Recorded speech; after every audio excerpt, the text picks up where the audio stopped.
Salut à tous, bienvenue dans les catch-up du panier, un moment unique que je vous propose avec d'anciens invités du panier, premier podcast e-commerce en France. L'idée est simple, reprendre la discussion là où on l'a laissée pour analyser ce qu'il s'est passé depuis, quels nouveaux enseignements ils peuvent nous partager et potentiellement de nouveaux insights, marchés ou produits. Je suis Laurent Kretz, cofondateur de Cosa Vostra, agence conseil tech et créative. Notre mission est simple, rendre l'expérience digitale efficace, belle et inspirante pour faire gagner nos clients en visibilité, en efficacité et en singularité.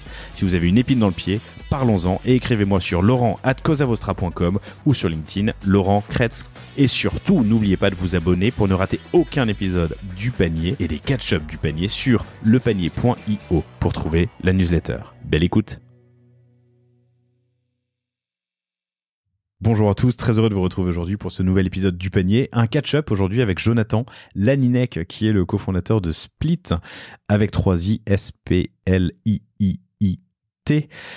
qui est à l'abonnement, parce que le covoiturage est au trajet en voiture. Ça permet de partager des abonnements sur des plateformes de divertissement, entre autres. Pas que. Dis-le-moi avec tes mots. Divertissement, on a aussi les logiciels, la sécurité, les VPN, et on est en train de lancer aussi la section professionnelle pour tout ce qui est SaaS, logiciel, SEO, compta, etc. Excellent. On s'est vu il y a 3 ans pile poil, c'était pendant le Covid, on avait enregistré à distance. Tu venais de lancer, tu avais 6-7 mois, on avait abordé pas mal de sujets, notamment le côté légal. Oui. Tu vas pouvoir m'en parler parce qu'il y a eu un sujet sur ce sujet, un procès que tu as gagné. On n'entrera pas dans le détail. En revanche, tu me raconteras comment c'est d'être une petite boîte et de se faire attaquer par une grosse major. Comment est-ce que tu réagis? Comment est-ce que tu réponds? Donc ça va être un sujet intéressant. Mais on commencera surtout par parler un peu du marché. Vous étiez des précurseurs à l'époque. Aujourd'hui, vous êtes... Il y a des nouveaux entrants qui sont arrivés. Tu m'avais même dit, je crois, sur l'épisode, c'est toi qui me le rappelais, que tu trouvais que la concurrence, c'était sain. Donc maintenant, c'est sain. Il y a de la concurrence, mais tu me raconteras comment et qui sont-ils, comment ils sont arrivés et comment tu réagis. On parlera de marketing. Tu venais de commencer, tu faisais un gros buzz. Aujourd'hui, tu as un peu confirmé le sujet. On donnera les chiffres dans un instant, mais tu as presque 150 000 abonnés payants. Ce qui fait un beau volume. On parlera d'international, puisque tu n'étais que français à l'époque. Aujourd'hui, tu es dans plusieurs pays et tu fais 60% de tes nouveaux inscrits à l'international, notamment en Espagne et en Italie. On parlera d'association, puisque tu as fait rentrer un associé. Tu me raconteras pourquoi et comment. Et ça nous fait déjà pas mal de beaux sujets. Mais il y a un sujet qu'on a commencé à aborder au moment où j'appuyais sur le bouton enregistrer, qui était le télétravail. Vous êtes aujourd'hui une vingtaine, avec plusieurs bureaux en France et full télétravail?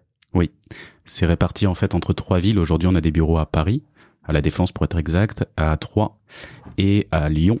Et le reste de l'équipe en fait est en full remote. Donc moi, pour ma part... En 3 ans, ça a changé, mais je suis plus à Paris, je suis à Bordeaux. On a des personnes à Caen, on a une personne à Reims, on a une personne à Antibes, à Barcelone, je vais pas toutes les faire, mais on en a à Clermont-Ferrand aussi, parce que la dernière fois je l'ai oublié, ils m'en voulaient, donc Clermont-Ferrand. Mais voilà, on a pas mal de personnes en remote et ça se passe très bien comme ça. Tu grandis en remote. Nous, on a grandi dans un bureau, puis 2, puis 3, des bureaux physiques, puis on a commencé à faire de plus en plus de remote. On a maintenant, je pense, une dizaine de personnes chez Cosa Vostra qui sont hors bureau. On est assez open sur le télétravail, mais si tu veux, c'est quelque chose qu'on a dû apprendre. Oui. Vous grandissez nativement, j'ai envie de dire, comme ça? Oui, je trouve que ça se passe bien. Après, faut une bonne organisation et notre nouvel associé, justement, est là pour ça. Je pense pas que moi seul, en tout cas, j'aurais pu le gérer pour ne serait-ce que faire des catch-up avec chaque personne pour être sûr que tout se passe bien et que chaque personne est à sa place. Mais comme j'ai tendance à dire que finalement le fait de recruter n'importe où en France, notamment sur de la partie technique, les pépites sont pas forcément uniquement à Paris. Parfois d'ailleurs, il y en a qui veulent rester chez eux au fin fond de leur campagne. Et si on peut se permettre de les prendre à distance, c'est très très bien comme ça. Je pense qu'il faut le voir, t'as raison, comme une incroyable opportunité d'aller chercher les talents là où ils sont. Et ils sont pas toujours au coin de la rue à Paris ou dans une grande métropole française. Cher en plus, oui, en termes de salaire. Donc non, c'est une belle opportunité. Cool. Bon, je suis très heureux de te recevoir. On s'est croisés au petit déjeuner du panier que j'ai organisé il y a pas longtemps à Bordeaux avec Julia Simonetta, qui est la directrice e-commerce de Cosa Vostra. Et tu m'as salué, moi je t'ai pas reconnu, donc c'était assez drôle. Et tu m'as dit, mais non, je suis Jonathan de Split. Ah, mais il faut qu'on fasse un catch-up. Et nous, voilà, un mois plus tard. Très heureux de te recevoir. Donc belle évolution, hein, 150 000 utilisateurs payants à date. 50 000 propriétaires d'abonnements qui donc partagent. Oui, qui sont actifs. Qui sont actifs, partagent leurs abonnements. Presque 800 000 utilisateurs en tout, donc quelques centaines de milliers d'utilisateurs qui sont venus, qui ont payé, qui sont repartis, mais en tout cas qui sont en base. Bref, un beau potentiel aussi de croissance. Et tout ça presque autofinancé, si je dis pas de bêtises, mais tu me l'expliqueras tout à l'heure. Et puis surtout, on est à quoi, plus de 7 millions de volume d'affaires sur l'année, oui. Même plus, si on tire le trait. Plus sur l'année 2023, on va dépasser les 7 millions. Oui. Ok. Et vous allez dépasser surtout les 100 000 euros de MRR, Monthly Recurring Revenue, donc du chiffre d'affaires de Split, après avoir reversé les abonnements. Exactement. C'est beau. Ouais, on est plutôt fiers. En fait, ce qui est assez drôle, c'est que j'écoutais un podcast, d'ailleurs, qui est fait par Cosa Vostra, qui s'appelait le Pitch Pong. Ouais, tout à fait. J'avais participé et d'ailleurs le jury était top, hein, et je réécoutais récemment pour voir un peu ce qu'il disait. On était au tout début du projet, donc je crois même avant le panier, c'était au mois de mars 2020. Et alors le panier est antérieur à ça, mais je t'en tiens pas rigueur. Ah oui, non, antérieur, mais passage sur le panier. Ouais, exactement, notre enregistrement. Oui, très bien, ouais. Et j'écoutais ce qu'avait dit le jury et c'était intéressant parce qu'il y avait des remarques qui étaient très pertinentes, mais il y avait une remarque où on peut se tromper, mais la personne disait mais en fait l'idée est cool, mais son business model ne fonctionnera jamais. Il est sur des volumes qui voilà, il a besoin d'avoir énormément de volume pour générer ne serait-ce que 10 000 euros de MRR. Donc voilà, 3 ans après, on est quand même à 100 000 euros de MRR et ça ne cesse de progresser, donc on est plutôt fiers. Ouais. Tu as une expérience entrepreneuriale passée en plus. Ton MRR permet de rémunérer en tout cas tes équipes. Tu n'as pas besoin de fonds et tu n'es pas spécialement enclin à faire une levée? Non, pas enclin, en tout cas pas tout de suite, même s'il y a de la concurrence et qu'on pourrait être, on pourrait trouver intéressant de lever des fonds si on voulait accélérer sur la partie marketing, etc. Mais non, on a envie de continuer comme ça et je trouve ça beaucoup plus sain pour contrôler ses coûts d'acquisition, etc. Ok, cool. Le marché a évolué dans le milieu du partage d'abonnements. Tu peux m'en parler un peu? Vous étiez les premiers acteurs à l'époque en France? Alors en France, oui. En Italie, non. Quand j'avais fait ma veille, ça je le répète à chaque fois, mais j'ai tendance à faire une veille soit en anglais, soit en français. Enfin, tu vas regarder un peu ce qui existe. Et j'avais rien trouvé en français et en anglais, donc c'est sûr que rien n'existait. Par contre, j'ai pas fait mes requêtes en italien. Et on avait un concurrent qui existait, mine de rien, depuis 2 ans et qui était exactement sur le même concept. Donc d'un côté, ça nous a rassuré de voir que quelqu'un était déjà dessus depuis 2 ans. Mais il était déjà bien en avance sur nous, parce qu'à l'époque, je crois, quand on a débuté, ils avaient déjà 300 000 inscrits. Et là, on est fiers de dire qu'aujourd'hui, on est 2 fois plus gros qu'eux, 3 ans après. Donc, on les a totalement rattrapés puis dépassés. Et dépassés. Ok. Donc ouais. Et aujourd'hui, on a un peu plus on les a comptés. Il y a beaucoup de concurrents. Donc en France, il y a 3-4 services qui se sont lancés entre l'année dernière et cette année. En Espagne, en Italie, il y a pas mal de services aussi qui sont lancés. Beaucoup en Amérique du Sud. Donc on a une vingtaine de concurrents aujourd'hui. Identifiés dans le monde, oui. C'est ça. Il y a des gros acteurs?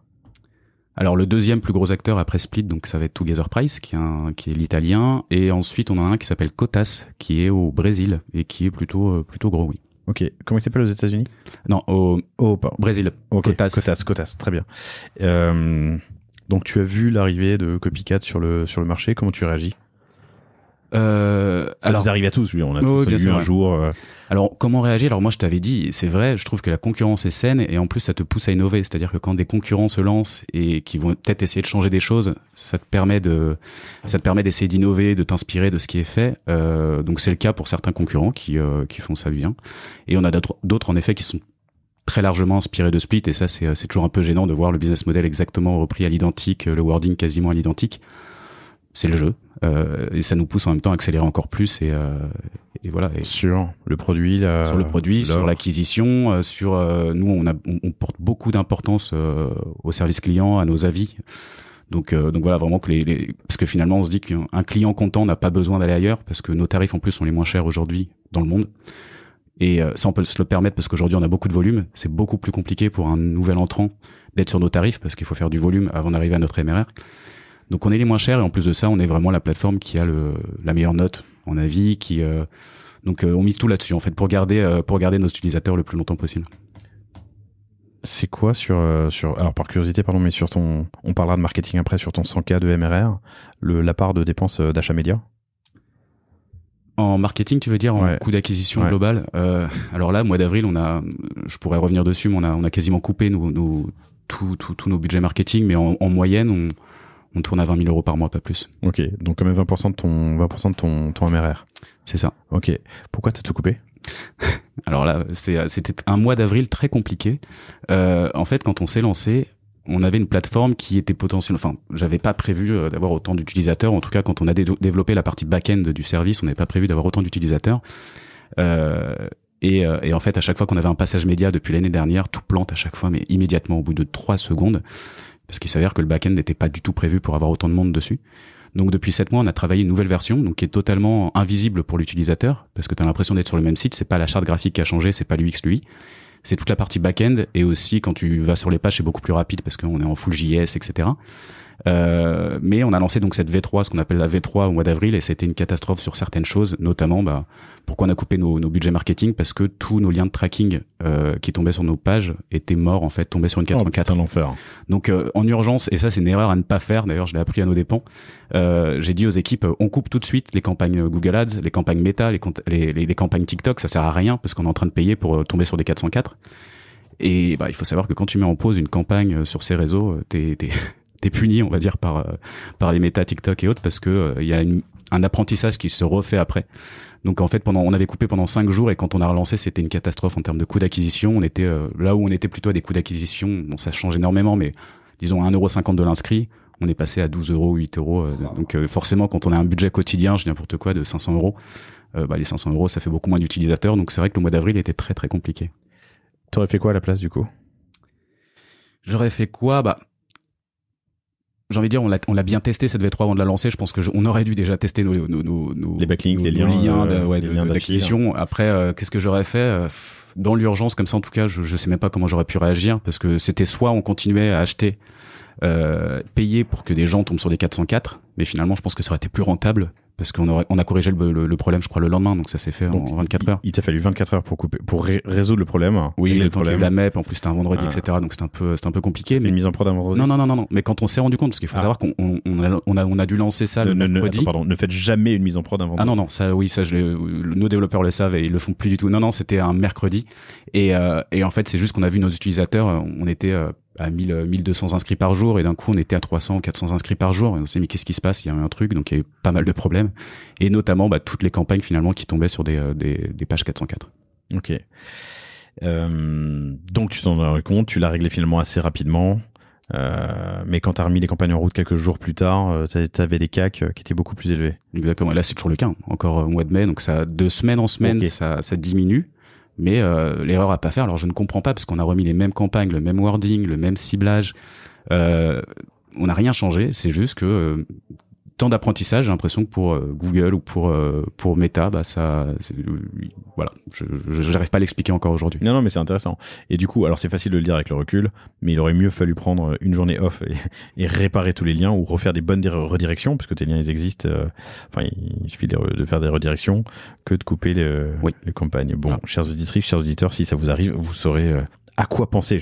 Pas forcément quoi faire, mais au moins réfléchissez à 2 fois avant de mettre en pause une campagne. Je reviens sur le marché, donc des copycats, ou en tout cas d'autres options arrivent. Toi, ça te laisse qu'une seule option, c'est d'être meilleur sur le produit. Tu dis que sur les prix, vous pouvez être plus agressif parce que vous avez du volume.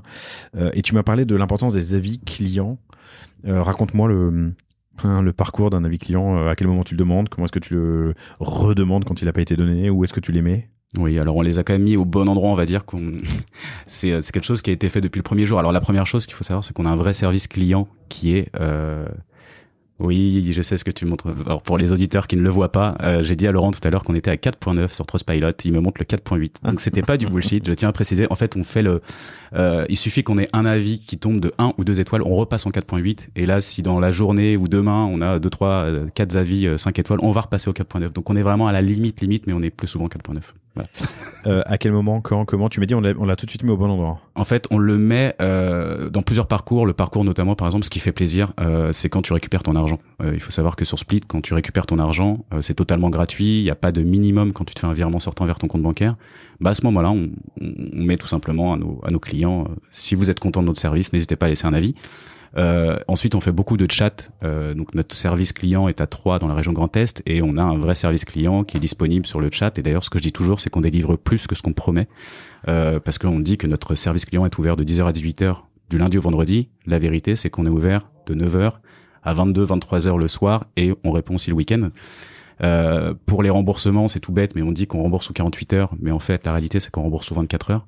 Donc, on préfère mettre, voilà, des promesses qui peuvent être plus décevantes, mais délivrer plus, et ce qui fait que ça donne un effet waouh à nos clients.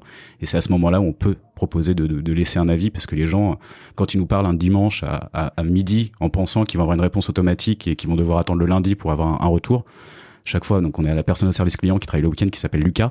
Quand Lucas répond, il y a toujours une réponse super positive en disant mais c'est génial, vous me répondez, je m'y attendais pas. Donc il y a tout de suite l'effet waouh et c'est à ce moment-là où on peut se permettre de demander des avis aussi. J'entends en anglais on dit il vaut mieux under promise et over deliver que over promise et under deliver. Donc faire une promesse qu'on n'est pas capable de tenir, en gros, c'est pas forcément une bonne idée. En vrai, ce qu'il faut, c'est over promise et over deliver. Donc faire des belles promesses et les tenir. Mais j'entends ce que tu dis. Qui fait le service client? Qui répond? Alors là, je fais une parenthèse, je te coupe la parole encore une fois. Je suis en forme aujourd'hui. C'est la 4e fois que je te coupe la parole. Excusez-moi d'ailleurs, chers auditrices, chers auditeurs, parce que je sais que c'est quelque chose que vous n'appréciez pas, donc chez moi comme chez d'autres, donc voilà.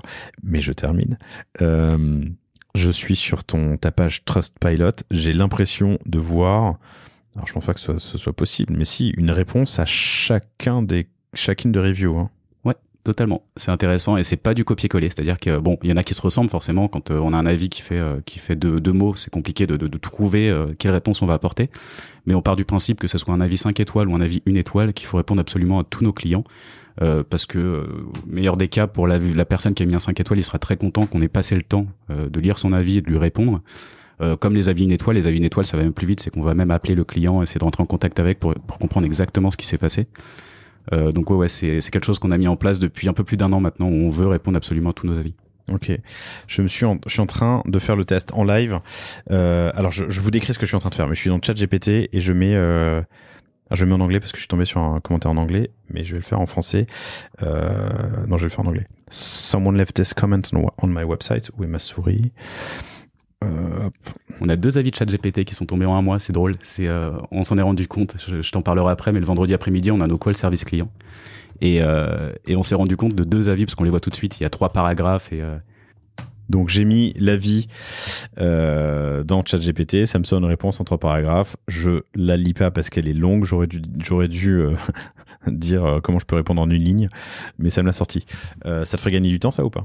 Vous utilisez l'AI au quotidien? Non, pas du tout. En fait, on l'a même testé pour tout te dire. On utilise Crisp, qui est un super outil de chat que je recommande constamment. Ils sont souvent recommandés d'ailleurs, Crisp. En plus, ils sont français. Ils sont français et on les salue. Ils sont passés sur Antoine Goré sur le panier. Oui, je te l'avais conseillé il y a 3 ans. Ouais, je te l'avais conseillé. Merci infiniment. Je vous avais mis en contact. Ouais. Très bien, merci.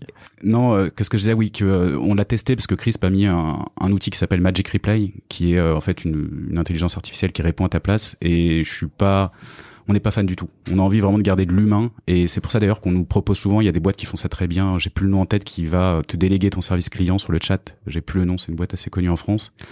Mais on veut garder cette particularité d'avoir notre propre service client avec les Tu penses pas à Gorias? Ah, tu m'as dit Gorias? Non, c'est pas Gorias. Okay. Non, c'est bon, ça me reviendra, mais non, on veut le garder parce que on part du principe que nos salariés partagent les mêmes valeurs que nous et quand leur manière de répondre est différente que si c'est une personne qui est totalement externe. Et on pense que c'est aussi de manière, pour parler économie, je pense que ça nous revient moins cher d'avoir des personnes parce que ils font pas que du chat. Si on peut les mettre sur d'autres sujets, on les met sur d'autres sujets. Par contre, là, ce qu'on essaye de faire, comme je te disais, tous les vendredis après-midi pendant l'école service client, c'est de regarder tous les messages déjà qu'on a eu négatifs, mais surtout le nombre de messages qu'on a traités sur la semaine. Et on pourrait s'imaginer que plus on a de messages, plus on serait content parce que ça veut dire qu'on a beaucoup d'audience, mais en fait pas du tout. Toutes les semaines, on fait en sorte de diminuer le nombre de messages, de conversations et de voir c'est quoi les solutions à apporter pour avoir moins de messages la semaine d'après. Et là, tu vois, entre la V3 qu'on a sortie début avril qui a fait exploser le nombre de messages, là, je crois qu'on a battu un record la semaine dernière du nombre de messages, c'est-à-dire qu'on avait très peu de messages. Donc si on peut y arriver, moi mon rêve serait d'arriver peut-être à 500 conversations par semaine. Là, on est passé sous la barre des 1000 alors que d'habitude on était à 1005, 1006. C'est vraiment ce qu'on veut en fait. Donc même si on garde 4 salariés au service client, ils auront forcément d'autres choses à gérer à côté. Ok, 1000 conversations par semaine et les gens utilisent ça le soir et le week-end. Donc en plus ça veut dire que sur tes horaires à toi, ça veut dire que ça se concentre, j'imagine, tôt le matin pour répondre à ceux de la veille ou de la nuit. Alors La bonne nouvelle, ce que je te disais, c'est qu'on répond le soir, mais après, on n'a pas imposé les horaires du soir à cette personne qui travaille pour nous. Okay. Ce qui fait que par contre, quand il travaille pas le soir, ça peut arriver. On le ressent le lendemain matin quand on arrive au bureau à 9h, parce que tu vois 150 conversations en attente. Ok. 1000 conversations sur 7 jours, ça fait 150 par jour. C'est drôle, il y a des tendances. Alors, je sais pas sur tous les services clients, mais nous, on a des grosses tendances. C'est le lundi et mardi, les plus grosses journées. On pourrait s'imaginer que c'est le dimanche, parce que nous, notre plus grosse journée, c'est le dimanche en termes de nouvel utilisateur. Mais en nombre de messages au service client, c'est le lundi. Ok. Depuis toujours. La résolution est prise le dimanche soir, quoi. Ouais, je sais pas. Alors peut-être qu'aussi que les gens se disent, parce qu'on affiche que le service client est ouvert du lundi au vendredi, je vais pas perdre du temps à écrire alors que je sais que c'est fermé, c'est indiqué dans le footer. Le lundi matin, quoi. C'est étonnant. Cool. Donc le marché évolue, la concurrence est saine, il y a d'autres acteurs qui sont arrivés, vous gardez une longueur d'avance. L'importance des avis clients, tu me l'as dit. Tu me dis aussi qu'il y a beaucoup d'avis clients qui commencent par j'étais sceptique au début, mais... Ça, c'est génial. En fait, on en voit beaucoup, on en a toujours eu, mais là, en plus, là, je crois que c'est la semaine dernière quand on relisait, parce que toutes les semaines, on relit tous nos avis. On aime bien, ça nous fait plaisir, que ce soit négatif ou... Ouais. Okay. On en a, en gros, toutes les semaines, on a à peu près 25 avis, 25 nouveaux avis qui tombent, entre 25 et 35. Et on s'amuse à les lire tous un à un, parce que ce soit négatif ou positif, c'est toujours agréable de pouvoir les relire. Et là, la semaine dernière, on en a eu 2 qui sont tombés où j'étais sceptique au début, parce que, en effet, et quand même moi, je vendais auprès des business angels, auprès de clients, auprès des médias split, les gens disaient tous oui, alors niveau sécurité c'est pas génial, niveau légalité est-ce que vous êtes sûr de votre coût, et du coup c'est vraiment les remarques qui tombent, c'est j'étais sceptique au début, finalement pour l'avoir testé, les gens nous disent même dans la vie, j'ai pas pris un seul abonnement, j'en ai pris 2, 3, il y en a même un qui parle de fonds de roulement, c'est-à-dire qui dit du coup je me suis mis à proposer des abonnements qui me payent mes co-abonnements, il dit du coup ça me coûte 0 finalement, donc c'est vraiment opération blanche. Exactement, donc non c'est super intéressant. Cool, voilà pour le marché. Raconte-moi un peu Split, comment ça a évolué, combien il y a d'éditeurs aujourd'hui? Alors aujourd'hui, on a 200 services référencés. Ok. Dans le monde. Dans le monde, ouais, exactement. Donc en France. Sur les 200, il y en a combien qui sont internationaux? Waouh, mince, là tu m'as posé une colle, je te dirais 70-80%. Ou 70-80%? Non, en fait, ouais, non, 80%, j'allais dire service, mais non, 80%, parce que je suis en train de réfléchir en Espagne, on a peut-être 20 services locaux, ce qu'on appelle les locaux, ça va être les médias type presse ou télé, qui n'existent pas. Ils ont DAZN, D-A-Z-N, qui existe, qui est très gros en Espagne, par exemple. Qu'on n'a pas en France. Nous, on a Canal+, mais qui n'est pas en Italie, en Espagne. Donc, je dirais 80% des services, finalement, sont universels. Transverses. Ouais. Localisé bien sûr, mais enfin il y a oui, parce qu'on localise et ça c'est très important par rapport peut-être même à d'autres services de partage d'abonnement. On localise les personnes qui partagent, c'est-à-dire que tu peux pas te retrouver avec un Espagnol, tu peux pas te retrouver même avec un Belge. Un Français doit partager avec des Français, ça c'est déjà côté légal et surtout côté utilisation. T'as pas envie de parler avec un Espagnol si t'as des questions à lui poser. Et c'est surtout parce que les tarifs sont pas les mêmes dans chaque pays. Netflix n'est pas au même prix au Portugal qu'en Espagne. T'as des services qui changent de prix selon le pays où t'es. Même Spotify, c'est assez étonnant, mais Spotify coûte très cher, par exemple, en Suisse. Il est moins cher en Belgique. Enfin, c'est assez étonnant, les grilles tarifaires. Tu m'avais dit à l'époque, enfin, en tout cas, je t'avais posé la question de savoir s'il était dur de convaincre des éditeurs de vous rejoindre. Est-ce que tu as vu un comportement qui a changé ces 3 dernières années? Alors, ce qu'il faut savoir, c'est que tous ceux qu'on a rencontrés, en tout cas, tous les acteurs français, ils ont toujours été bienveillants. Même depuis le premier jour, hein, je vais pas les citer mais à chaque fois qu'on a fait des calls, on les a tous rencontrés, c'était bienveillant. Beaucoup nous ont dit, on va pas signer de partenariat, mais par contre, on vous autorise à le faire. Donc voilà, on trouve l'idée cool, mais on n'a pas envie de communiquer, on ferme les yeux. Et là, ça a tendance à changer parce que je pense qu'on a bien grossi, qu'on était pas mal médiatisé, que finalement on a créé quelque chose qui n'existait pas il y a 3 ans, mais le partage d'abonnements, c'est devenu une référence. Ça me faisait parce qu'on a eu un passage dans le JT de 13h la semaine dernière sur France 2. Et la manière dont la journaliste lançait le sujet, c'était en gros c'est la nouvelle mode, le partage d'abonnements, donc comme si on avait créé un nouveau marché des sociétés de partage d'abonnements qui se sont lancées. Enfin, on a l'impression que vraiment on a lancé quelque chose. Je pense que auprès des éditeurs maintenant ça commence à être compris. Et on a même des éditeurs, ce que je te disais tout à l'heure, mais qui viennent nous voir maintenant pour faire la promotion de leurs offres, etc., qui sont pas des petits éditeurs, hein. Je peux les citer, il y en a 2 notamment, Decathlon et l'équipe. Ils viennent vous voir pour faire la promotion de leur offre partagée, quoi. C'est ça ? Ils nous demandent, vous pouvez même aller plus loin, c'est-à-dire qu'on a des offres 2, 3, 4 personnes, et nous on est même en train de leur conseiller sur le nom à donner aux offres, parce que ce qui nous dérange un peu, par exemple, c'est vraiment des termes marketing, mais c'est le terme famille. On leur dit pourquoi tu vas pas l'appeler tribu, pourquoi tu vas pas l'appeler, je sais pas, enfin t'as plusieurs noms à lui donner, mais famille, c'est un côté où du coup t'as l'impression que c'est uniquement partageable dans une famille, même si on peut parler de sa famille. sans forcément être famille enfin de sang, mais voilà, on les conseille même sur les offres, sur les prix des offres qu'ils proposent. Si on voit qu'il n'y a pas un discount assez intéressant sur une offre 3 personnes ou 4 personnes, on va leur proposer voilà de changer un peu les choses, et ils sont à l'écoute là-dessus, et c'est assez drôle. Ok. Et sur le comportement utilisateur, des changements au cours des 3 dernières années, en fait, les questions qu'on avait vraiment entre 2019 2020, c'était mais c'est totalement illégal, je vous laisse 6 mois avant de couler.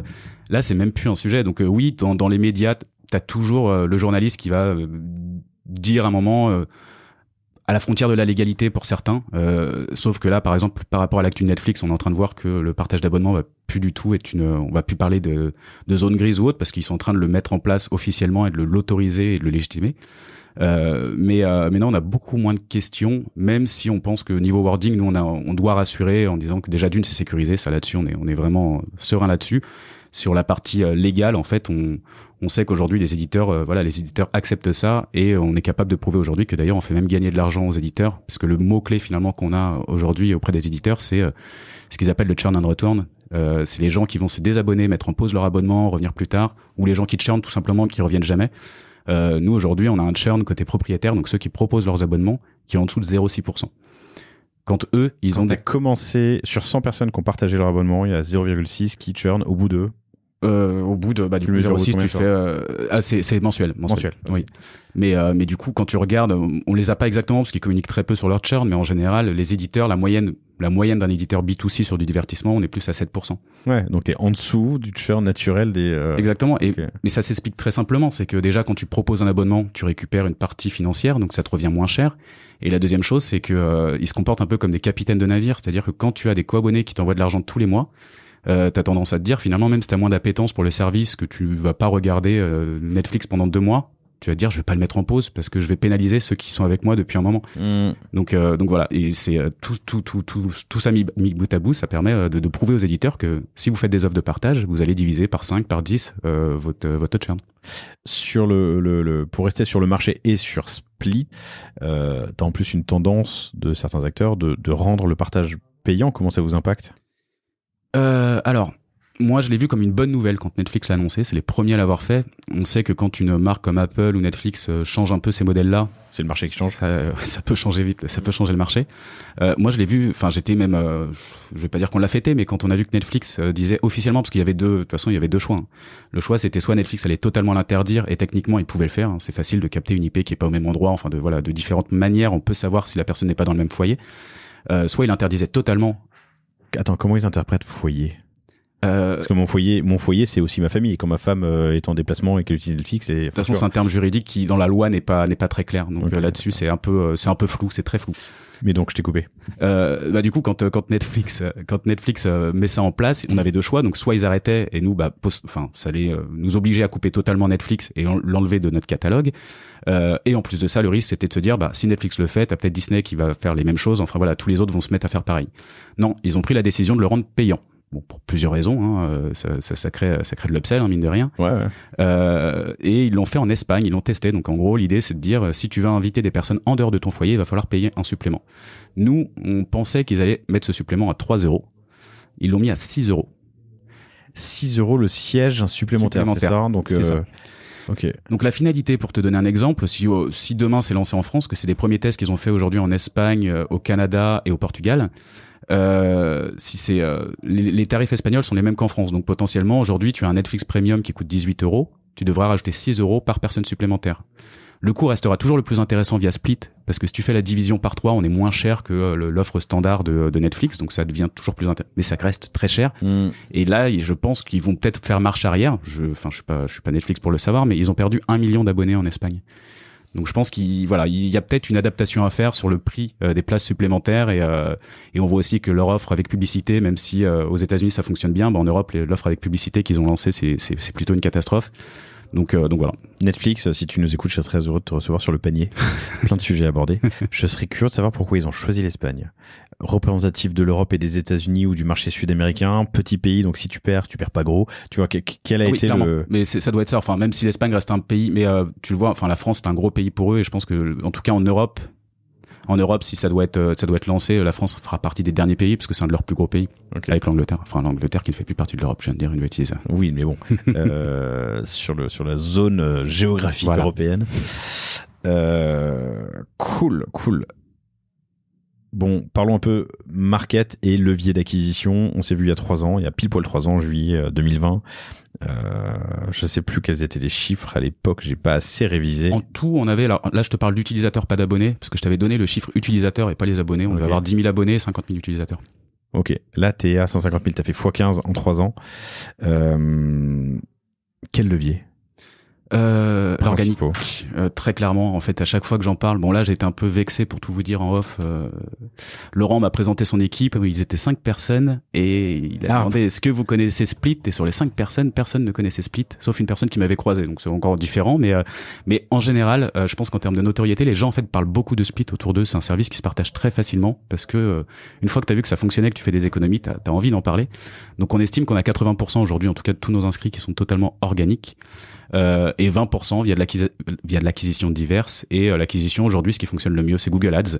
Il faut savoir qu'il y a 3 ans, quand je t'avais rencontré, j'avais pas du tout envie d'investir sur Google Ads parce que je partais du principe qui était peut-être pas le bon, mais de me dire on est les seuls sur ce marché, sur quelle requête tu veux te placer, parce que les gens vont pas taper partage d'abonnement vu que de toute façon c'est un terme qui n'existe même pas pour le moment dans la tête des gens. Et si tu mets abonnement Tartampion, oui, tu te fais taper dessus, non? Et voilà, exactement. Et tu peux pas non plus utiliser le nom des marques, etc. Donc oui, c'était pour toutes ces raisons-là, on ne prenait pas de Google Ads, mais finalement aujourd'hui, c'est assez intéressant de voir que c'est Google Ads qui nous rapporte le plus en acquisition. Quel type de requête? Alors les requêtes qui fonctionnent le mieux, ça va être justement partage d'abonnement maintenant. Donc on est premier partout sur partage d'abonnement, mais pas encore en Espagne par exemple. Donc tu vois, quand on parle d'international, Google Ads nous sert énormément. Il faut pas se le cacher, on achète le mot-clé de notre concurrent en Italie, en Espagne, forcément. Vu qu'ils avaient une longueur d'avance en Italie, c'est intéressant de se placer sur la requête de notre concurrent. Après les requêtes, je les ai pas, je sais pas moi qui gère les Non, mais ce qui est intéressant sur partage d'abonnement, c'est qu'on voit l'un de tes concurrents, j'imagine, tomber, qui lui aussi est dans la multiplication des i. Oui. Et si je tape ta marque, donc je suis sur google.fr en fenêtre anonyme. La concurrence n'achète pas ta marque? Si. A priori. Ah peut-être en bas de page, alors je sais pas, mais si ils achètent tous notre marque. Ok. Donc organique, premier levier. Comment tu l'as poussé l'organique? Comment tu l'as alimenté? Alors, on pourrait penser que le parrainage est quelque chose qui nous a beaucoup servi, mais pas du tout. Je pense qu'on l'a mal travaillé. On a mis le parrainage très tôt en pensant que ça allait être vraiment le levier d'acquisition principal, parce qu'on offre 1 euro. Et c'est vrai que quand on offre 1 euro à un utilisateur qui a l'habitude d'être payé 70 € s'il parraine quelqu'un sur Boursorama, ça paraît ridicule. Mais on est sur des micro-marges, on peut pas se permettre d'offrir plus. Donc là, on est en train de retravailler, voir si ça va pas être plutôt des réductions, etc. Mais là, ce qu'on est en train de faire, donc c'est encore un peu tôt, on est en avril, mais on aimerait bien d'ici la fin de l'année essayer presque de se passer de Meta ou TikTok. C'est un risque, et de plus être dépendant de ces plateformes pour essayer de tout pousser sur la gamification, pour miser sur l'organique. Donc quand je parle de gamification, ça va être par exemple de proposer à nos utilisateurs de faire de l'UGC, de faire de différentes missions pour essayer de faire en sorte qu'ils parlent un maximum de nous, que ça soit sur les réseaux, que ça soit en dehors. Il y a plein d'idées à trouver autour de ça, et nous ça nous ferait on aimerait beaucoup pouvoir se passer finalement de TikTok ou Meta. J'en parlais récemment, je trouve ça très risqué d'être dépendant de ces plateformes quand tu lances un site e-commerce. Si t'as 90% de ton acquisition qui se fait via ces plateformes, comme on l'a vu récemment, si un jour ils changent leur algo, s'ils changent quoi que ce soit, tu peux mourir du jour au lendemain. Donc voilà, c'est une mission qu'on va se donner pour 2023. Se passer de TikTok et Meta et Google pour pas être dépendant d'une plateforme dans ton accélération. J'entends. Tu m'as dit que tu dépensais jusqu'à 20 000 par mois? Non, on a fait quand même plus. On a des mois où on était à 30-40 000. En fait, c'est selon ce qui est intéressant avec Split, c'est il y a pas de saisonnalité. C'est-à-dire que nous, on va se permettre, on va même couper nos campagnes. Enfin, peut-être plus les mettre en pause, mais on va baisser notre budget, quand on est en période de Black Friday, quand on est pendant Noël, parce qu'on n'a aucun intérêt à être sur des coûts d'acquisition beaucoup plus chers pendant ces périodes-là. Par contre, on a des périodes où il y a très peu d'annonceurs, où le coût d'acquisition va nous revenir moins cher. Et là, dans ce cas-là, on peut ouvrir les vannes à fond si on sait que c'est intéressant pour nous. Ok, tu peux me raconter Pardon, quand je te posais cette question, c'était pour me dire quel est ton levier, tu vois. Donc si c'est 20K en moyenne, admettons, ça te fait 250 000 balles par an, 250 000 balles par an. C'est quoi ton CAC? Coût d'acquisition, il varie. Nous, en fait, on s'était fixé, et c'est ce qu'on dit à chaque fois, on essaie de se fixer sur 1 euro de l'acquisition. Donc, on est sur certaines plateformes d'affiliation où on arrive à tenir ce budget. Google, on n'est pas loin. On est 1 euro de l'utilisateur. Oui, l'utilisateur, c'est très simple. Hein, c'est ton mail ou autrement, c'est Facebook Connect, Twitter Connect, etc. On aimerait être 1 euro, mais en fait, on est loin de ça. Moi, je te le disais tout à l'heure, là, on est même monté jusqu'à 8 euros de l'inscrit. Mais en général, ce qu'on arrive à tenir, et quand on est plutôt content, on est plutôt 1,50 €, 1,70 €. Donc tes 250 000 € d'acquis te rapportent à peu près 120 000, 130 000 utilisateurs, c'est ça? Tu calcules très vite, ça je m'en souvenais. Attends, je suis en train de... Non, mais si tu me dis que c'est 1,70 €, j'ai sur 20 000 par fois. deux, Ouais, c'est à peu près ça exactement. Bon, dans ces eaux-là, pardon. Ça veut dire que si tu mets en place de la gamification, enfin d'autres critères, t'as potentiellement ce cac à battre, quoi. Ouais, et cet argent qu'on met dans les plateformes, on préfère les offrir à nos utilisateurs. Donc il y a des choses à trouver assez malines pour le faire. Après, je dis pas qu'on va couper du jour au lendemain, on va y aller progressivement, mais je suis sûr qu'on est capable de s'en passer en tout cas. Et ton CAC à 1,70, tu m'as dit, environ. Oui. Tu connais ton taux de transfo en utilisateur payant? Oui, je te l'ai dit tout à l'heure, mais après c'est un peu faussé parce qu'on a 20% d'actifs en gros sur notre base. Ce qui est assez intéressant, c'est qu'en fait on transforme pas mal, mais les gens ne passent pas à l'acte directement. C'est-à-dire que tu vas t'inscrire sur Split.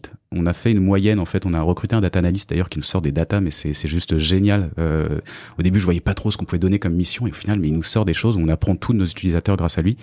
En fait, on se rend compte qu'en moyenne, un utilisateur, il se prend un abonnement plus de 30 jours après son inscription. J'arrive pas à l'expliquer, mais voilà. Donc c'est pas un utilisateur, même s'il y en a forcément qui s'inscrivent et qui prennent directement, mais c'est souvent décalé. Je pense qu'en moyenne, c'est 20% des inscrits qui vont prendre un abonnement derrière. Donc 1/5, donc c'est-à-dire que ton utilisateur payant te coûte 10 balles. Aujourd'hui, sur le coût d'acquisition, oui. Nous, on aimerait bien qu'il nous coûte 5 euros. 5 euros pour. Ok, intéressant. Et donc ton 250 000 potentiellement dépensés par an te rapporte, si je divise par 10, 25 000 utilisateurs payants à peu près. Et oui, c'est ça. Sur la partie...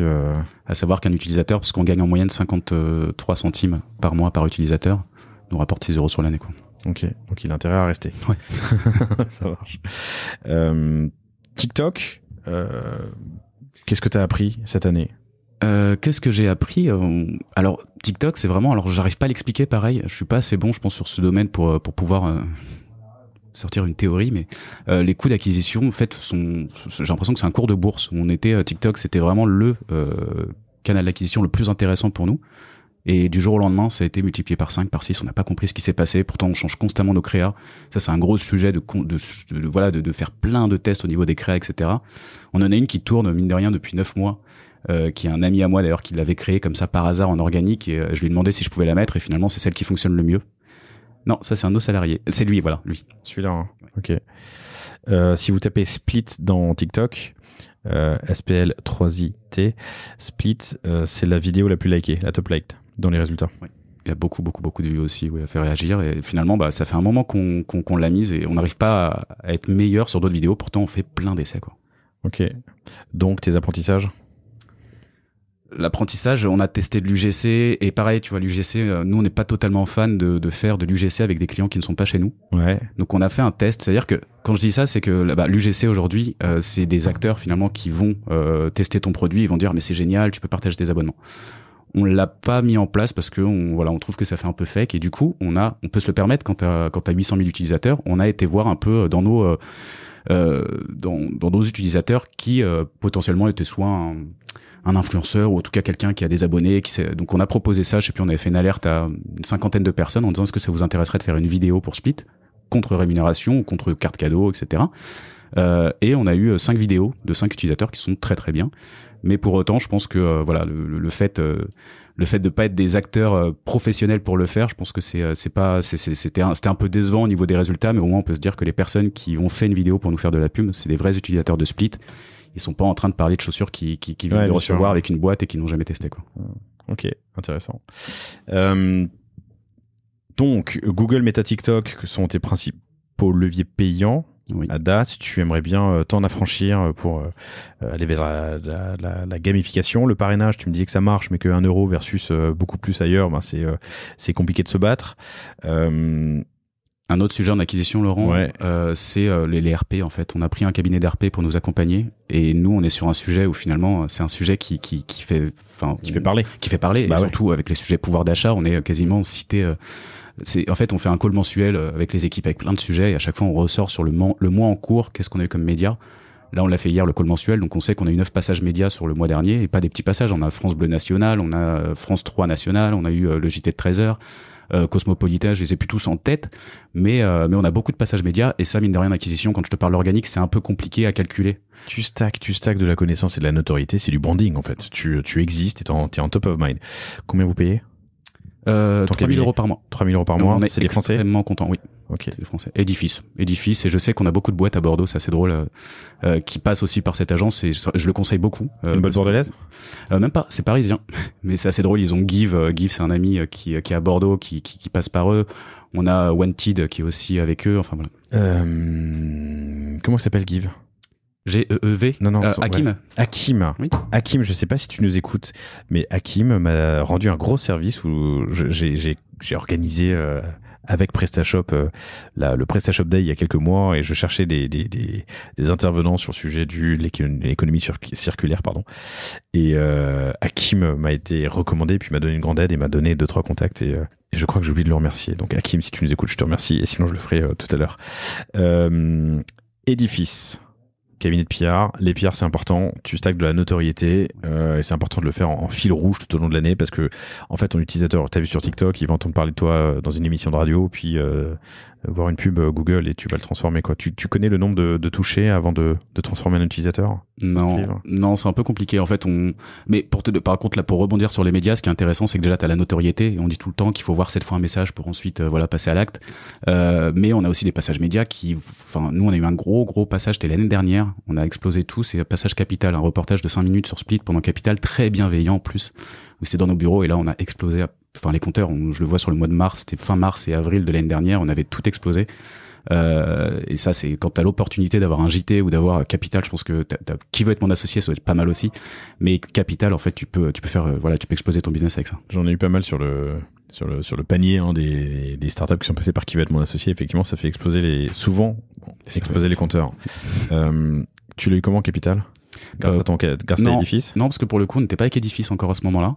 Non, demande en direct. On a souvent des demandes aussi en direct des journalistes. Et là maintenant, c'est via Edifice qu'on a 95% des passages. Ok, excellent. Ça t'a pas fait exploser tes compteurs, ton back-end? Tu me disais tout à l'heure que tu as coupé en avril parce que tu avais 2 sujets. Tu avais un sujet capacité, scalabilité, et un sujet de lien d'acquise. Oui. T'imagines pas la frustration, parce que Capital on l'a passé, mais peut-être parce qu'on avait 1 an de moins, qu'on avait moins d'utilisateurs, et on l'a passé. Donc quand je dis on l'a passé de 30 minutes, mais déjà 30 minutes quand je crois on avait peut-être 10 inscrits par seconde, c'est déjà génial. Mais on n'a pas tenu. Mais là récemment, du coup on a eu JT de 20h de TF1, JT de 10 inscrits par seconde, tu le dis de tête? Non, ouais, c'est vraiment ça. C'était vraiment les chiffres. Oui, parce qu'on a eu je crois sur 600 par minute. On avait fait 17 000 inscrits en fait sur la soirée. 17 000 inscrits. Ok. Ouais, exactement. Et c'était et pourtant on a planté en fait. Donc c'est ça qui est dingue. Et non, là par exemple, tu vois, la grosse frustration, c'est qu'on savait pour certains les passages, par exemple le JT de TF1 de 20h, on avait exactement la date, le moment, donc on avait tout prévu avec OVH Cloud, etc. pour scaler un maximum. Malgré ça, en fait, tu peux avoir tous les serveurs du monde quand c'est mal optimisé ou quand t'as des nœuds. Tu le passes pas, et c'était tellement frustrant à chaque fois. On devenait fou, on peut rien faire de plus, mais juste à pleurer. C'est-à-dire que tu passes encore c'est-à-dire qu'en acquisition, ça diminue même ce que tu aurais dû faire. Pourquoi? Parce qu'en fait, vu que ton site est totalement planté, les inscrits que tu aurais eu naturellement ne peuvent même pas s'inscrire. Donc, naturellement ou en paid. Oui, ou en paid. Donc ça veut dire que finalement, c'est même pire que tout. Donc en notoriété, on en a gagné, ça c'est sûr, mais c'est juste frustrant. C'est pour ça que c'était l'urgence de sortir cette V3 et pouvoir tenir la charge. Hyper intéressant. Cool. Tu t'es lancé aussi à l'international. Oui. Depuis, raconte-moi un peu ce parcours. Oui, et surtout ce choix, c'est-à-dire que moi j'ai toujours, alors je parle très mal anglais, et j'ai toujours dans toutes les les sociétés précédentes que j'ai eues, j'ai franco-français, je me suis jamais dit un jour j'aurai une boîte à l'international.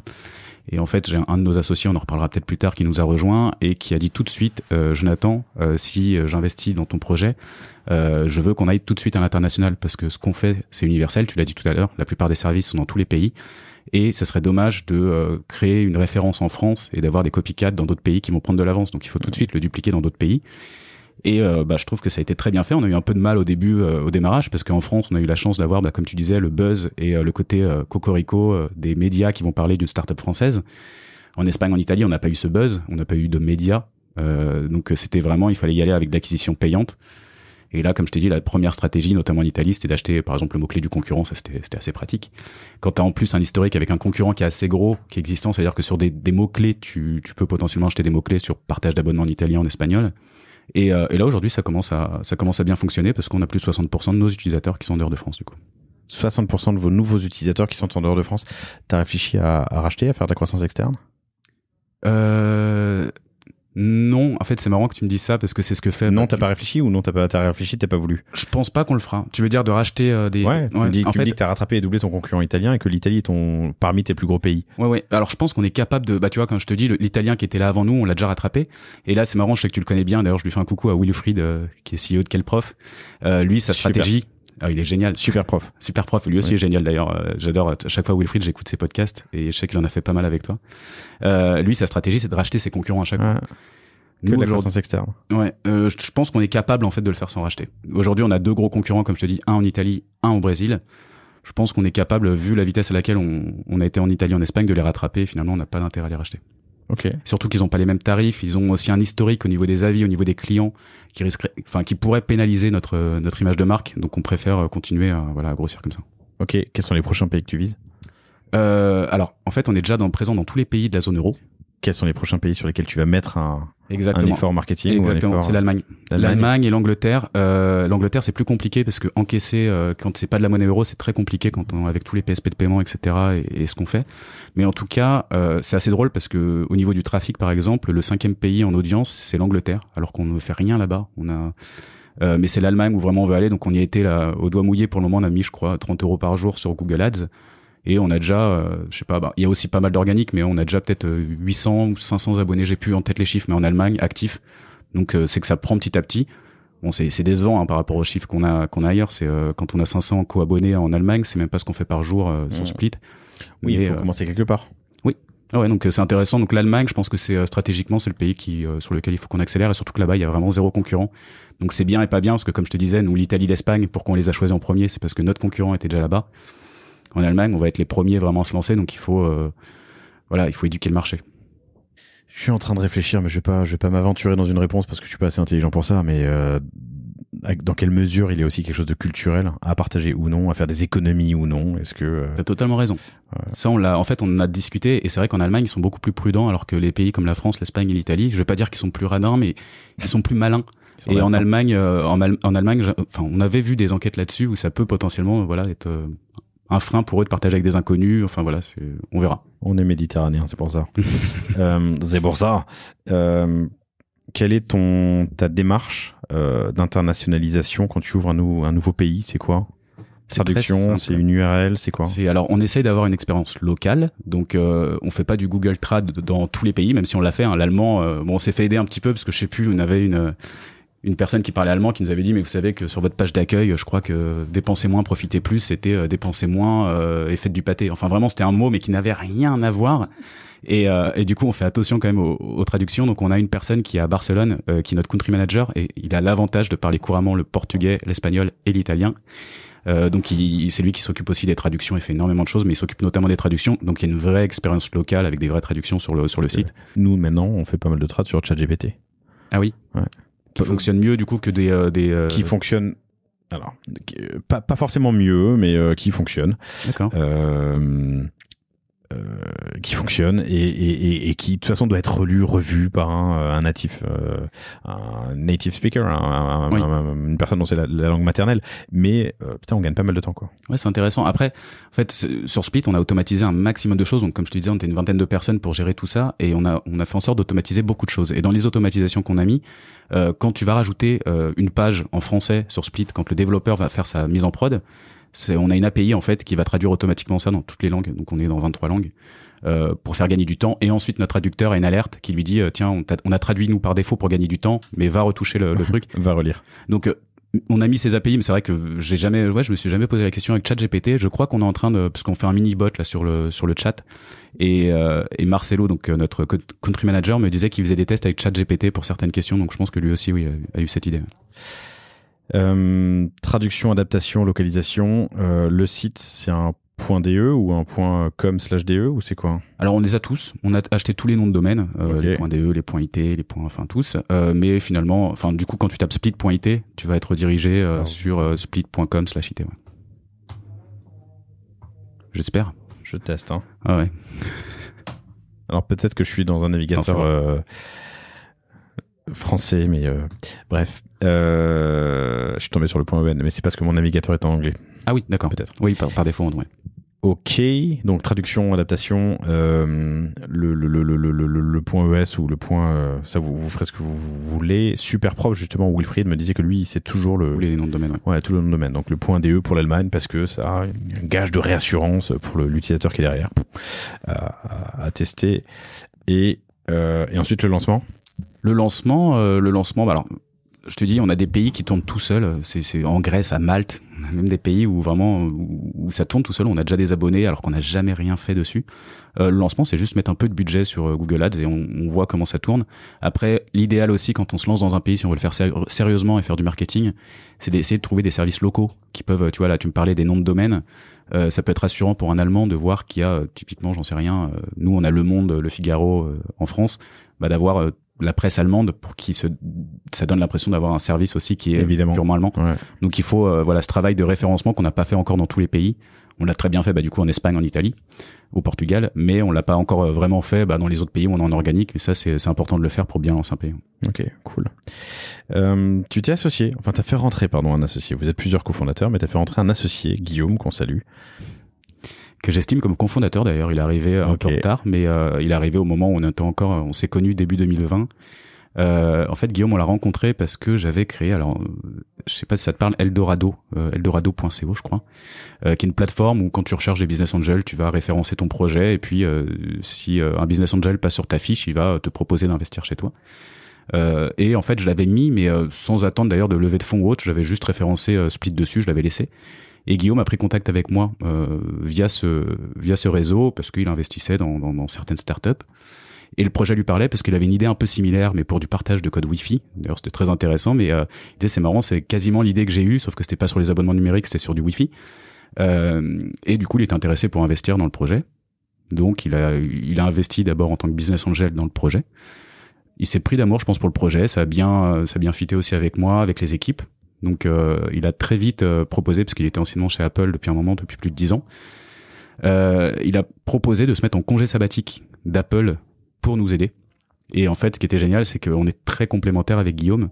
Moi, j'ai vraiment la partie, on va dire, stratégique, idée, et j'aime bien être aussi dans le produit.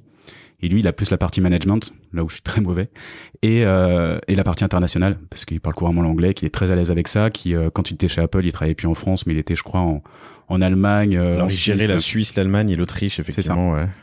Donc, et c'est lui qui a lancé les Apple Store en France, mais du coup, il avait déjà cette particularité d'être à l'international et de gérer ça. Donc ouais, on s'est très bien complété et du coup, il a pris le risque de se mettre en année sabbatique d'Apple. Ouais. Qui est une petite start-up, mais c'est toujours intéressant de travailler pour Apple. Enfin, pris le risque de se mettre en année sabbatique d'Apple. Pardon Guillaume, tu nous écouteras certainement et je vois ton profil et je ne peux que l'admirer. Le risque est limité. Oui. Bon, je taquine. Oui. Non, mais dans le sens où il quittait les avantages qu'il avait avec Apple pour rejoindre une mini start-up. Et surtout qu'il avait jamais travaillé en start-up, il a toujours été dans des mais attends, en année sabbatique, t'as le droit de faire ça? Oui. Ça dépend, j'imagine. Je pense que là, pour le coup, il était bien baqué au niveau d'Apple et tout avant de le faire. Et ensuite, donc, il s'était donné 1 an et à date anniversaire, il voyait s'il voulait continuer avec nous. Et il a pris la décision de quitter totalement Apple et de devenir donc directeur général de la société. Raconte-moi un peu la discussion que vous avez eue au début. Tout au début. Vous êtes mis un objectif, des paliers, tu vois, des milestones à atteindre, j'en sais rien, Il a acheté ses parts ou il a... Oui, il a acheté ses parts, oui. Il a acheté ses parts, après il y avait des montages, etc., mais il a acheté ses parts, oui. Ok, donc c'est quoi cette discussion? La discussion avec Guillaume Alors, il y a eu plusieurs choses. Moi, je trouve qu'il était. Il y avait il y avait plusieurs casquettes quand il nous a rejoints. C'était de dire, pareil, il faut qu'il prenne son bâton de pèlerin pour aller voir les éditeurs. Moi, j'ai tendance en fait à faire l'autruche parce que je suis pas à l'aise dans ce genre de situation et d'aller voir des éditeurs. J'avais toujours peur qu'on me claque la porte au nez, qu'on m'envoie une mise en demeure après les avoir contactés. Et Guillaume n'a pas peur du tout de ça. Il y va tout de suite et surtout, il présente bien. Il organise très bien ses rendez-vous. Et donc voilà, l'idée de Guillaume, il a dit moi si je vous rejoins, c'est pour comme je te disais, lancer l'international et aller voir les éditeurs un à un pour essayer de les convaincre d'accepter d'être sur Split ou en tout cas de faire du lobbying entre guillemets. OK. Un objectif, l'objectif, est-ce qu'il nous a Non, peut-être pas. Peut-être que vous saviez que vous entendiez bien parce qu'il était là depuis le début et que vous vous connaissiez. Enfin, tu vois. Mais une manière de faire entrer des associés, parfois, c'est aussi de se dire on se fixe ça comme objectif. Oui. Ça marche pas. Je crois qu'on l'avait fait en plus. Okay. Je crois qu'on l'avait fait. C'était aussi pour lui parce qu'il y avait un intérêt si on atteignait ses objectifs. Mais alors j'ai plus du tout en tête. C'était quoi exactement? Je crois que c'était le nombre d'éditeurs signés ou un truc comme ça. Enfin, il y avait. Okay. Mais c'est un apprentissage sur cette association qui se passe apparemment bien parce que ça fait 3 ans que vous êtes ensemble. Un apprentissage, un conseil. Un conseil, moi, ça paraît un peu bête, hein, et on le dit souvent quand tu entreprends, c'est toujours mieux de le faire. Enfin, moi, je suis beaucoup plus à l'aise avec Guillaume d'être à deux, en tout cas parce qu'on est plusieurs cofondateurs, mais en tout cas pour tenir la boîte, c'est Guillaume et moi qui en tout cas gérons une grande partie, même des problèmes, etc. De ma première expérience, je sais que j'avais vraiment du mal à gérer ma société seule. Comme je te disais, j'avais pas les épaules pour plein de choses. J'étais un très très mauvais manager. Il fallait voir les recrutements que je faisais, c'était une catastrophe. Tu voulais postuler dans mon ancienne boîte. Tu passais un entretien de 10 minutes et si tu me plaisais, je te disais oui, mais je regardais pas plus loin que ça en fait. Guillaume gère tous les entretiens et j'ai tendance à dire là sur les 20 personnes, il a réussi à nous créer une équipe de foot quoi. C'est juste parfait les entretiens. Il avait l'habitude, c'est lui qui les faisait chez Apple. Il pose des bonnes questions. Du coup, vraiment, il a réussi aussi à créer une équipe qui est juste géniale et surtout de bien manager les équipes pour pas qu'on ait un turnover énorme parce que les gens finalement qui bossent en remote, personne s'occupe d'eux, ils savent pas sur quel projet bosser. Il a mis en place tout un tas de choses qui motivent aussi les équipes, etc. Donc je pense qu'on se complète vraiment très bien là-dessus. Ça fait envie. Il a un très beau parcours. Il a géré un magasin Decathlon. Il a fait du retail chez OKD. Et puis store leader, market leader, business development manager pour Apple en Suisse. C'est un beau profil. T'es une petite startup. Vous avez un petit MRR. J'imagine alors il était en année sabbatique, il pouvait retourner si ça se passait mal chez Apple ensuite, mais bon, ça s'est bien passé, il est resté. Il y a un sujet salaire aussi, non? Oui. Il savait que ça sera pas le même salaire qu'Apple. Ok. Après, tout bêtement. Oui, et je pense que c'était lui aussi. Il a peut-être fait le tour chez Apple. Et comme il me disait récemment, c'est que je pense que ça l'excitait aussi d'avoir une expérience en start-up. Donc là, il a dû en parler avec sa famille, de voir si il fallait que ça soit accepté aussi de ce côté. Il s'est organisé pour et je pense qu'en tout cas, il regrette pas son choix aujourd'hui. Après, c'est vrai que c'est pas le même salaire qu'Apple. Bon, très bien. Alors très rapidement, il y a un tout petit point qu'on a balayé tout à l'heure, mais quand je parlais de l'international et même dans le marché, tu gères de l'argent. Il y a des personnes qui te donnent de l'argent, il y en a d'autres qui le reçoivent. Donc tu as un agrément à avoir. Vous étiez agent de paiement, c'est ça? Totalement. C'est quoi un agent de paiement? Alors un agent de paiement, dans la définition exacte, je pourrais pas la donner, mais en gros, ceux qui nous écoutent et qui ont des marketplaces doivent connaître ça. Certains ne le font pas d'ailleurs. Stripe notamment, à Stripe Connect, et t'as pas besoin d'être agent de paiement pour passer avec Stripe, mais c'est pas tellement accepté. C'est une sorte de délégation. Ouais, c'est un peu limite. Mais en fait, quand tu gères de l'argent de particulier à particulier, notamment, et que tu séquestres des fonds, tu dois avoir un statut de paiement. Nous, on a commencé avec le statut d'agent de paiement, qui est le statut de beaucoup de cagnottes en ligne, notamment. Et en fait, ce que je te disais tout à l'heure, c'est qu'on est en train de changer de statut. On l'a fait évoluer. Pourquoi? Parce qu'on s'est rendu compte après 3 ans que le statut d'agent de paiement t'oblige à faire ce qu'on appelle des KYC auprès de tous nos clients. Know Your Customer, KYC, c'est le truc où vous ouvrez Lydia, un compte sur Lydia et il faut photographier sa carte d'identité, filmer sa tête. Ça, c'est quand les KYC sont bien faits. Nous, en plus, avec notre version, c'était vraiment, il fallait que tu envoies un scan de ton recto verso de ta pièce d'identité. En plus, même au niveau de l'expérience utilisateur, c'était pas génial. Et tu peux passer par des OneFido, des choses comme ça qui proposent. Des boîtes qui le font sous API. Enfin, on allait le faire parce que notre PSP de paiement était justement en train de mettre en place OneFido, mais là, vu qu'on a changé, mais en gros, ce qui se passait, c'est que, et ça peut se comprendre, c'est qu'on a beaucoup de clients pendant 3 ans qui venaient se plaindre en disant mais de quel droit vous me demandez 2 papiers d'identité plus un RIB pour récupérer 8 € par mois, vous êtes des voleurs en fait, et qu'est-ce que vous allez faire de mes papiers? Enfin c'est vrai que ça crée pour des gens où je te dis vraiment le service client, on fait en sorte que les gens soient vraiment satisfaits. Nous on se sentait un peu bêtes et donc on renvoyait la réglementation en disant mais oui mais c'est obligatoire.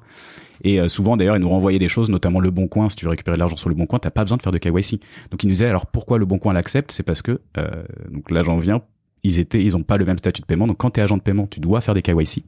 Quand tu es distributeur de monnaie électronique, donc ce qu'on est en train de devenir, tu dois faire un KYC uniquement quand l'utilisateur gagne plus de 150 € par mois.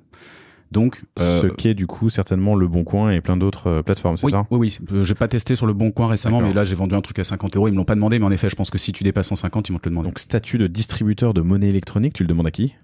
Tu le demandes donc tu dois passer par un PSP de paiement. T'en as certains il y en a peu, on les a tous fait, du coup on les a tous comparés. Les plus connus sont ceux notamment qui avaient lancé Lydia, qui est Trésor, qui a été racheté par la Société Générale.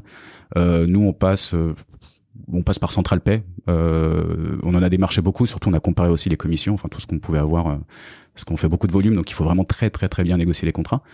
Et beaucoup de volume sur des petites sommes. Exactement, et c'est le plus dur parce que commission fixe, quand tu as une commission fixe, je sais pas si on te la facture, j'ai n'importe quoi, 20 centimes. Oui, ou 20 centimes. Et que nous on prend 35 centimes sur enfin tu peux te retrouver presque à zéro de marge. Donc non, c'est super important, et il suffit, tu vois, là tu disais on a 150 000 abonnés, il suffit d'avoir 5 centimes de moins sur 150 000 abonnés, et ça te fait beaucoup plus de MRR, quoi. Donc et ça a une valeur internationale. C'est une valeur en tout cas européenne. Européenne. Oui. L'Angleterre, on pourrait, c'est juste un peu plus compliqué parce qu'il faut ouvrir un compte en Angleterre pour pouvoir encaisser en livres, etc. Ok, intéressant.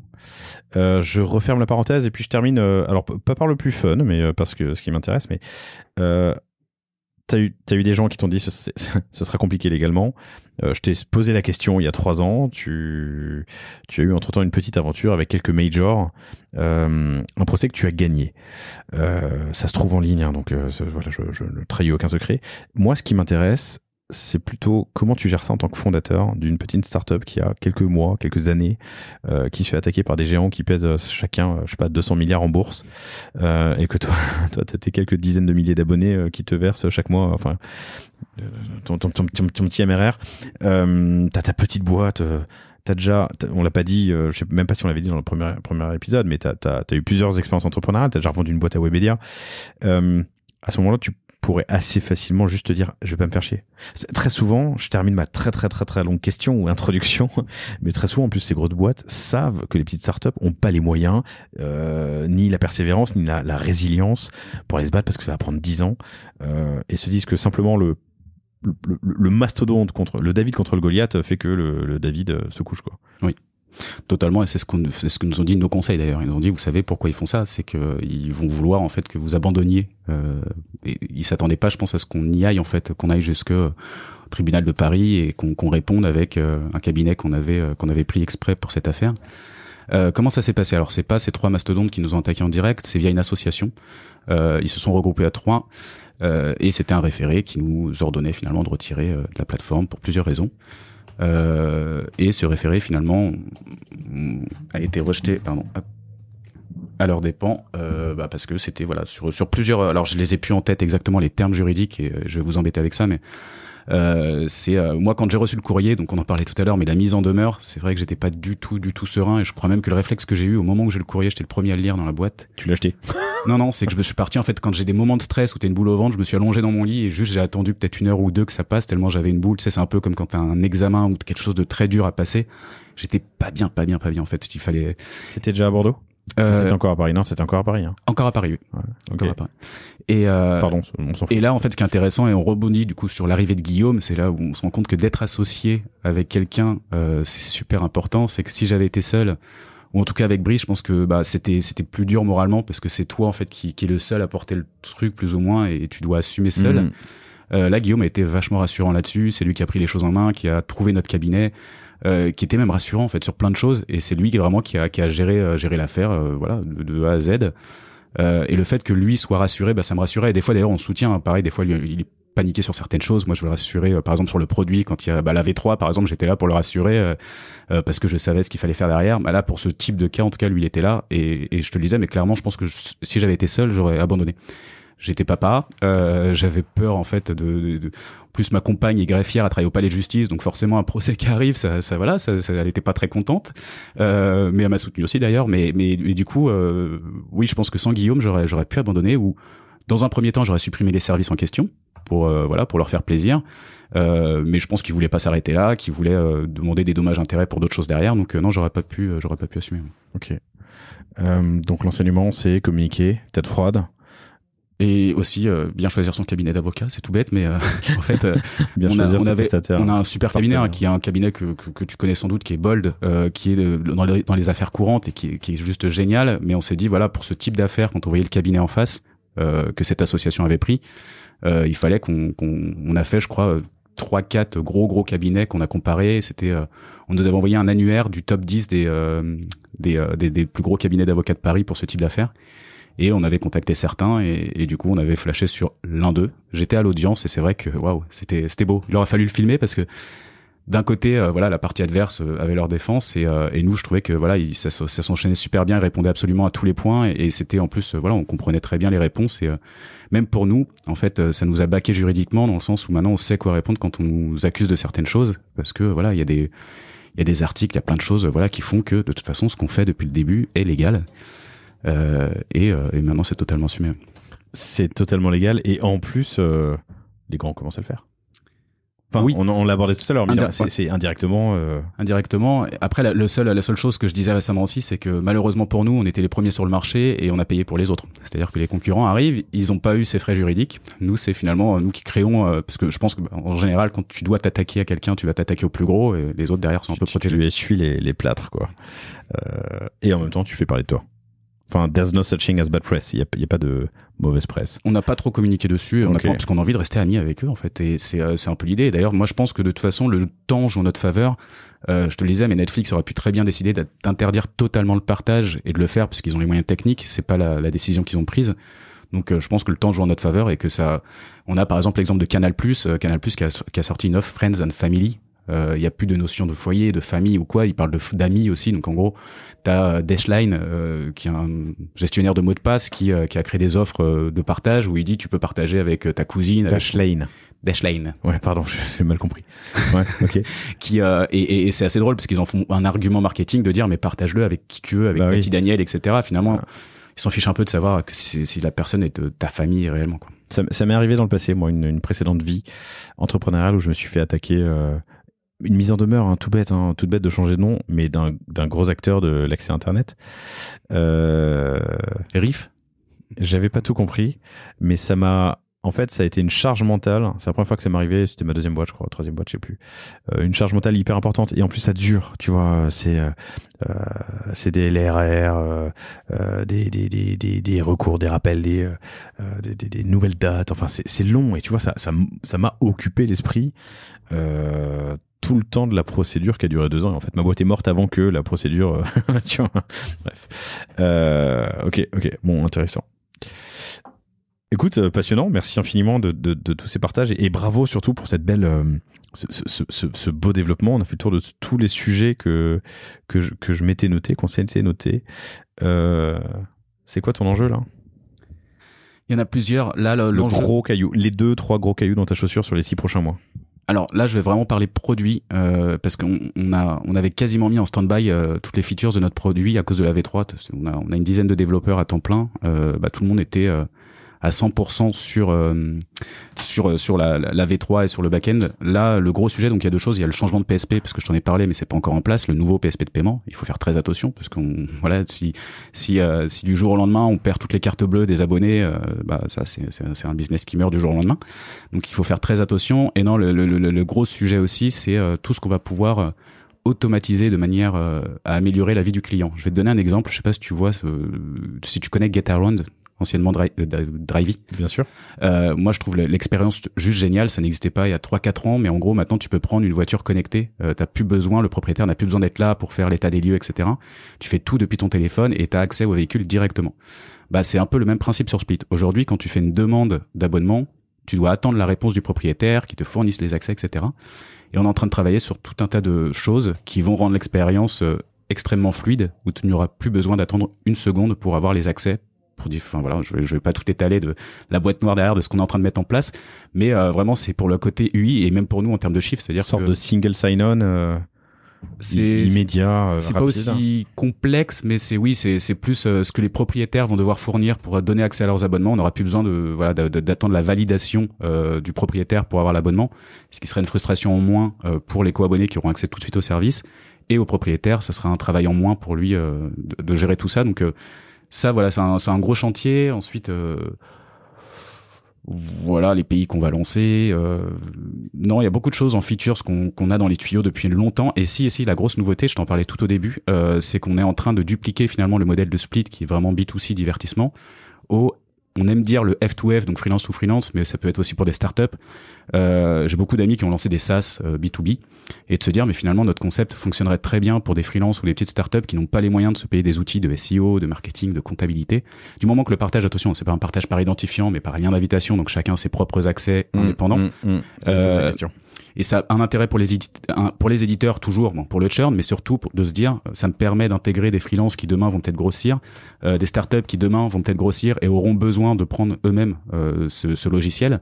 Ça permet finalement de rendre plus accessible aux petites sociétés sans pour autant casser le prix de leur offre. C'est-à-dire que soit ils vont faire des offres Black Friday, des soldes ou des 6 mois offerts, soit ils gardent toujours le même prix, mais ils vont juste rajouter peut-être même un upsell, de dire pour 5 € de plus par mois, tu peux partager avec 2-3 personnes.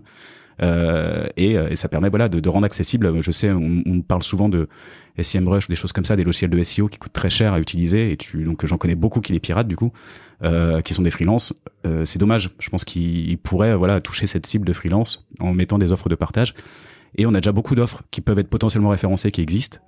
Là par exemple, nous on a mis en B2C parce que c'est plus large, mais Canva qui fonctionne très très bien sur Split. Donc voilà, ça c'est un gros sujet, et je pense que les éditeurs vont être beaucoup plus faciles à démarcher pour ce type de produit. Et en France, on en a pas mal des gros aussi qui peuvent être intéressés, donc gros chantier. Cool, bonne chance pour ces chantiers. Et Jonathan, merci infiniment pour ton temps. C'était très cool de te revoir et de te recroiser physiquement cette fois, oui. À Paris. Tu es basé à Bordeaux. Si, chers auditrices, chers auditeurs, vous avez des questions pour Jonathan, vous le retrouvez sur LinkedIn. Jonathan Lalinec, Lalinec. Et puis allez faire un tour sur Split avec 3i, split.com pour tester l'outil si vous ne le connaissez pas. Merci. Merci beaucoup Laurent. À bientôt, salut.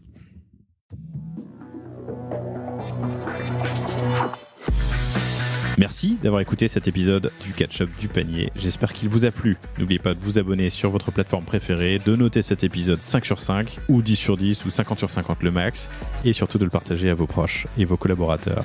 Je vous donne rendez-vous sur le panier pour un prochain épisode, du panier ou d'un catch-up. Et d'ici là, n'hésitez pas à me faire vos commentaires et vos feedbacks sur LinkedIn. Vous pouvez me contacter, Laurent Kretz, Kretz. À bientôt.